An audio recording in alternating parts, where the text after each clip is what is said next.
Assalamualaikum warahmatullahi wabarakatuh. Perkenalkan, saya Sylvia Aprilia dari 2 Kebidanan. Di sini saya akan menjelaskan tentang organogenesis. Definisi organogenesis adalah proses di mana ektoderm, mesoderm, dan endoderm diubah menjadi organ-organ internal tubuh. Pada akhir periode ini, embrio disebut sebagai janin. Perkembangan anggota badan adalah contoh yang baik dari jenis proses yang terlibat dalam organogenesis. Selanjutnya, ada organogenesis, yaitu meliputi pembentukan organ. Pembentukan organ yang pertama ada praorgan, yang kedua organ primer, yang ketiga ada organ pada fetus. Selanjutnya ada pola dasar organogenesis, yaitu tahapan blastula meliputi blastoderm. Blastoderm dibagi menjadi dua. Yang pertama ada beda ukuran dan beda lokasi. Blastoderm beda ukuran, yang pertama ada mikromer, yang kedua ada mesomer, yang ketiga ada makromer. Sedangkan blastoderm beda lokasi, yang pertama ada centroblast, yang kedua periblast, yang ketiga epiblast, dan yang terakhir hipoblast. Pola dasar organogenesis ada gastrula awal. Gastrula awal meliputi petmap. Petmap meliputi badan embrio dan embrioblast. Berikutnya di pola dasar organogenesis ada pascaneurula. Pascaneurula meliputi stadium filotifik. Di stadium filotifik meliputi struktur luar terdiri dari yang pertama ada bagian kepala dan mata, yang kedua bagian leher atau arches viscerali 5, yang ketiga ada bagian badan atau somit. Ada lapisan benih atau germ layer. Ada ektoderm. Ektoderm itu ada kubus, sel rapat, penanda molekul adalah keratin atau melanin. Di mesoderm ada poligonal, antar sel longgar penanda molekul adalah laminin. Sedangkan ada endoderm, ada kubus, sel rapat, penanda molekul gastrin. Berikutnya ada model pembentukan organ. Yang pertama ada molekul atau invaginasi, yang kedua menonjol atau evaginasi, yang ketiga menonjol dengan jaringan di bawahnya atau kompleks. Selanjutnya ada kondensasi, ada pembelahan sel yang terus-menerus. Selanjutnya ada migrasi sel, lalu ada melipat dan membentuk saluran. Di pola dasar organogenesis ada juga neurula, yang kedua ada lamina neuralis, yang ketiga ada awal organogenesis, yang keempat ada anterior posterior. Ada melekuk dan meninggi, lalu ada membentuk diferenkulum, membentuk tonjolan kantung pitellus, dan membentuk tonjolan allantois. Selanjutnya ada organ berasal dari ektoderm, yaitu neurula meliputi ektoderm. Ektoderm dibagi menjadi dua. Yang pertama ada epiderm dan neurektoderm. Epiderm meliputi calon sistem integumen dan neurektoderm meliputi calon sistem saraf. Nah, di sini ada organ berasal dari epiderm. Yang pertama, stomadeum atau calon mulut. Yang kedua, ada plakoda atau calon alat indera. Yang ketiga, ada wajah. Dan yang keempat, ada calon organ pada kulit. Selanjutnya ada stromadeum. Stromadeum yang pertama ada calon mulut dan berbagai calon organ di dalam rongga mulut. Yang kedua ada invaginasi epiderm atau anterior di bawah prosencephalon. Selanjutnya ada plakoda epiderm. Yang pertama ada penebalan epiderm, yaitu calon alat indera. Yang kedua ada plakoda hidung, yaitu satu pasang penebalan epiderm. Yang ketiga ada plakoda lensa, yaitu lensa mata. Yang keempat ada plakoda telinga, yaitu alat mendengar. Nah, selanjutnya ada pembentukan wajah. Yang pertama ada terbentuknya lekukan hidung atau nasal pit. Yang kedua terjadinya peninggian di antara kedua lekukan atau nasal proses, yaitu batang hidung. Yang ketiga, ada di bagian lateral terbentuk dua alur atau naso-optic furrow. Yang keempat, wajah masih banyak alur sehingga wajah masih belum tampak jelas.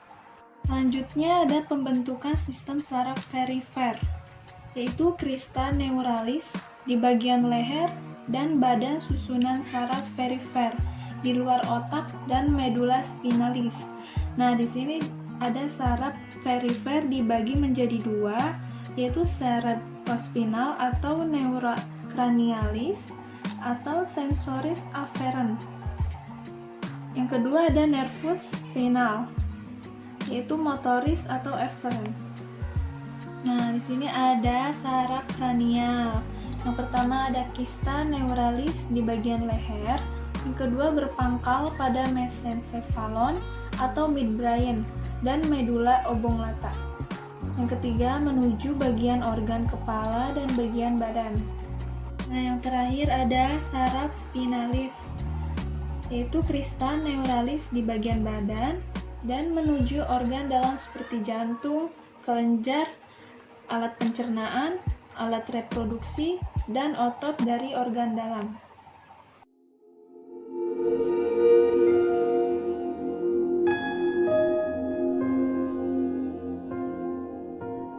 Immediately after implantation, the inner cell mass of the blastocyst starts differentiating to form the primary germ layers. This process is called gastrulation. The cells of the inner cell mass migrate, divide and rearrange into an outer layer called the ectoderm and an inner layer called the endoderm. During gastrulation, some cells that are moving inward contribute to form the mesoderm, the middle layer. The embryo is now called the gastrula. Gastrulation establishes the body pattern, that is, each tissue and organ of the adult originates in one of the three primary germ layers of the gastrula. The ectoderm gives rise to epidermal tissue, nervous tissue, retina, lens, cornea, etc. The endoderm forms the inner lining of the digestive tract, liver, pancreas, inner lining of the respiratory system, urinary bladder, urethra, vagina. The mesoderm gives rise to the dermis, all types of muscular tissue and various connective tissues. The development of the major organ systems is called organogenesis.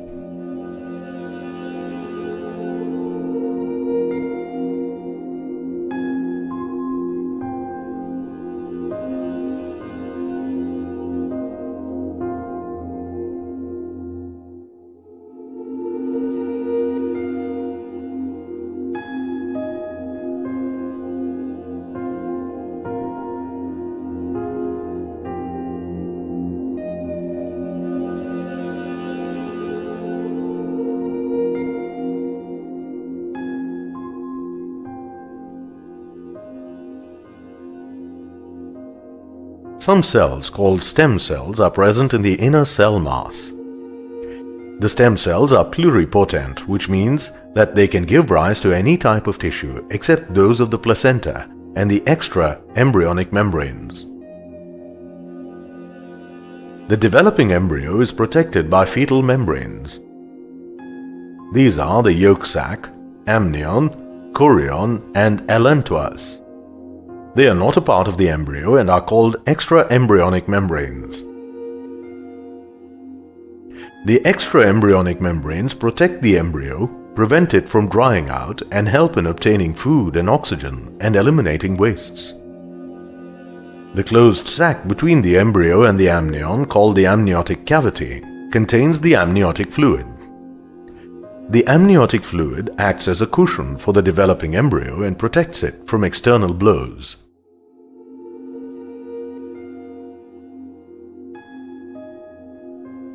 The amniotic fluid contains fetal cells. In a process called amniocentesis, the amniotic fluid is drawn out and examined to detect any abnormalities in the fetus. Embryonic development in humans is divided into 3 trimesters: spanning a period of about 280 days or 9 calendar months plus 10 days.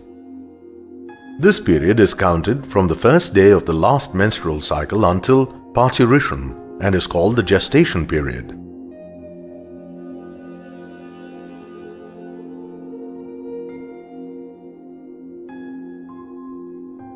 In the human embryo, the heart is formed after 1 month of pregnancy.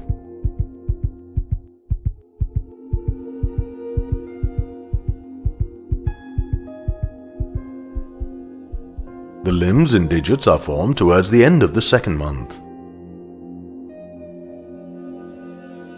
Most of the organ systems develop towards the end of the 1st trimester, that is, in the 3rd month. The limbs and external genitalia are well developed by this time. During the 5th month, the fetus shows signs of movement and the appearance of hair on the head. Towards the end of the 2nd trimester, that is, in the 6th month, the fetal body is covered by fine hair, eyelids separate, and eyelashes are formed. A fully developed fetus is ready for delivery by the end of 9 months.